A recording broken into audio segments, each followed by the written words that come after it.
حضرت ابو ہریرہ رضی اللہ تعالیٰ عنہ کہتے ہیں کہ رسول اللہ صلی اللہ علیہ وسلم نے فرمایا، مجھ سے کون یہ باتیں سیکھ کر ان پر عمل کرے گا یا کسی ایسے آدمی تک پہنچائے گا جو ان پر عمل کرے۔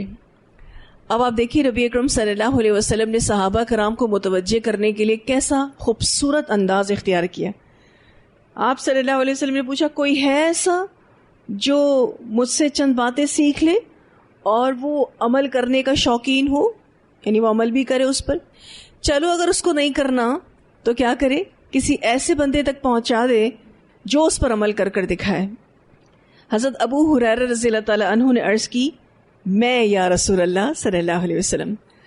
حضرت ابو ہریرہ رضی اللہ تعالیٰ عنہ کا حدیث کا شوق ہم سب کو پتہ ہے، بہت زیادہ حدیث سیکھنے کے حریص تھے، ہر وقت نبی اکرم صلی اللہ علیہ وسلم کے ساتھ رہتے تھے جب سے وہ آپ سے ملے تھے، یعنی جب ان کی ملاقات نبی اکرم صلی اللہ علیہ وسلم کے ساتھ ہوئی تب سے وہ ان سے پھر الگ نہیں ہوئے، ایٹ لیسٹ 3 سال آپ صلی اللہ علیہ وسلم کے ساتھ رہے سائے کی طرح۔ اسی لیے آپ دیکھیے کہ 3 سال کے کم از کم عرصے میں بھی آپ رضی اللہ تعالیٰ عنہ نے اتنی ساری احادیث کو فارورڈ کیا جو کسی صحابی نے نہیں کیا، جو آپ صلی اللہ علیہ وسلم کے ساتھ شروع سے تھے انہوں نے بھی نہیں کیا۔ اور ان کا لقب آپ جانتے ہیں، یہ محدث صحابہ کہلائے، یعنی امت نے ان کو کیا کہا، یہ محدث صحابہ ہیں، اتنی ساری احادیث ان سے مروی ہیں، الحمدللہ ٹاپ آف دا لسٹ ہیں حدیث کو روایت کرنے میں۔ کہتے ہیں میں یا رسول اللہ، یعنی مجھے بتائیے، میں سنوں گا، اس پر عمل کروں گا۔ اور obviously انہوں نے دوسرا والا کام بھی کیا، کون سا کام؟ آگے پہنچایا بھی تاکہ ہم اس کو پریکٹس میں لا سکیں۔ رسول اللہ صلی اللہ علیہ وسلم نے حضرت ابو ہریرہ کا ہاتھ پکڑا۔ اچھا، جب میں یہ حدیث پڑھ رہی تھی تو مجھے اتنا پیار آ رہا تھا نبی اکرم صلی اللہ علیہ وسلم کے اس انداز پہ کہ اگر کوئی سیکھنا چاہتا ہے تو کتنی قدردانی کی آپ صلی اللہ علیہ وسلم۔ آپ کو پتہ ہے صحابہ کرام کا اگر رسول اللہ صلی اللہ علیہ وسلم ہاتھ پکڑ لیتے تھے یا کندھوں پر ہاتھ رکھ لیتے تھے تو یہ کس بات کی علامت تھی؟ محبت کی علامت تھی، کلوزنس کی علامت تھی۔ ہاتھ پکڑ لیا آپ صلی اللہ علیہ وسلم نے حضرت ابو ہریرہ کا، اور 5 باتیں شمار کی، ایک ایک کر کے بتائیں 5 باتیں۔ فرمایا، حرام کاموں سے بچو، سب لوگوں سے زیادہ عابد بن جاؤ گے، یعنی جو چیزیں اللہ تعالیٰ نے منع کی ہیں اس کی طرف مت جاؤ تو سب سے زیادہ عابد بن جاؤ گے۔ اس سے کیا پتہ چلتا ہے؟ حرام کام سے بچنا کیا ہے؟ عبادت ہے۔ اگر آپ نماز پڑھ رہے ہیں، روزہ رکھ رہے ہیں، اور بھی بہت ساری عبادتیں جب آپ کرتے ہیں، صدقہ کرتے ہیں، اذکار کرتے ہیں، ٹھیک ہے، عبادت کی اعلیٰ ترین اشکال ہیں، لیکن اگر آپ اپنے آپ کو برائیوں سے بچاتے ہیں، حرام چیزوں سے بچاتے ہیں تو یہ عبادت ہے، آپ سب سے بڑے عابد بن جاؤ گے۔ اور آپ کو پتہ ہے حرام سے بچنے کی برکت کیا ہے؟ حرام سے بچنے کی برکت یہ ہے کہ آپ نیکیوں میں دوڑ لگانے لگیں گے انشاءاللہ تعالی، کیونکہ اللہ تعالیٰ جب بندے کی نیت میں یہ دیکھتا ہے کہ وہ غلط کام کرنا نہیں چاہتا تو پھر اللہ اس کو نیکیوں کی توفیق دیتا ہے، اس کی سپیڈ نیکیوں کی بڑھ جاتی ہے، اسی لیے عبادت کی کوانٹٹی بڑھ جاتی ہے۔ تو آپ صلی اللہ علیہ وسلم نے فرمایا، حرام کاموں سے بچو، سب لوگوں سے زیادہ عابد بن جاؤ گے۔ اچھا، آپ سب نے یہ باتیں یاد رکھنی ہے، ٹھیک ہے، بھولیے گا نہیں۔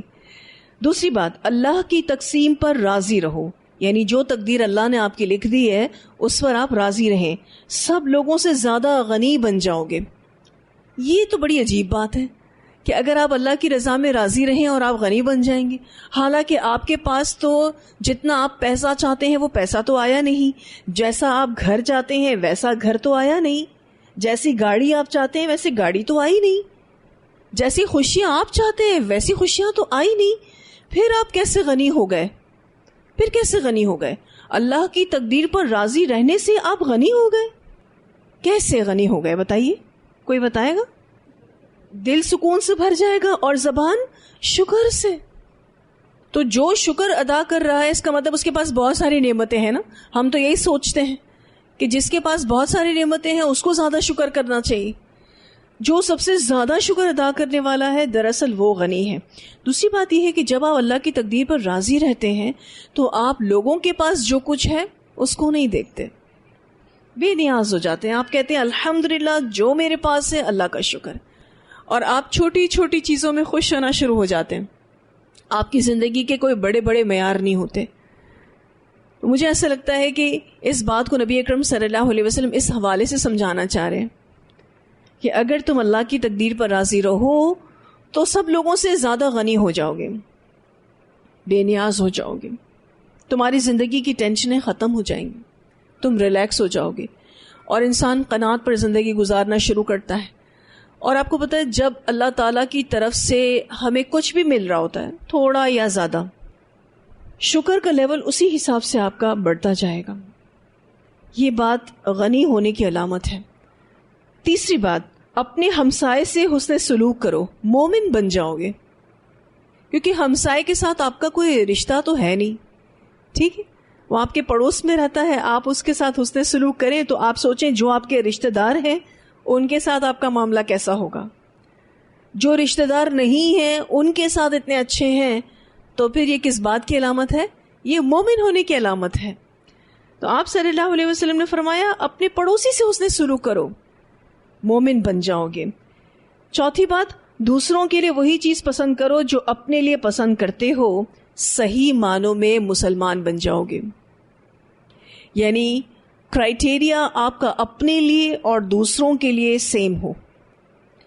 بلکہ ایمان کا تقاضا کیا ہے کہ آپ اپنے سے بھی زیادہ دوسروں کو ویلیو کریں. اس سے بھی انسان کی زندگی میں بڑا سکون آتا ہے. یہ جو اس بات کے ساتھ نبی اکرم صلی اللہ علیہ وسلم نے فرمایا مسلمان بن جاؤ گے, اس سے پچھلی بات جو تھی اس میں کیا تھا؟ مومن بن جاؤ گے.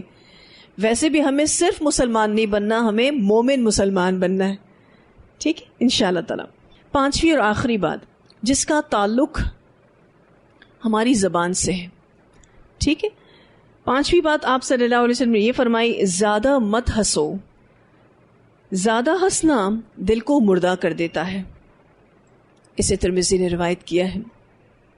یہ جو آخری بات میں آپ کو بتا رہی ہوں اس کا تعلق زبان سے, کیونکہ لوگ یا تو کسی کی باتیں سن کر ہنستے ہیں یا پھر خود کچھ ایسے مسخرے سے بنے ہوئے ہوتے ہیں کہ ہر وقت ہنستے رہتے ہیں اور زور زور سے ہنستے ہیں.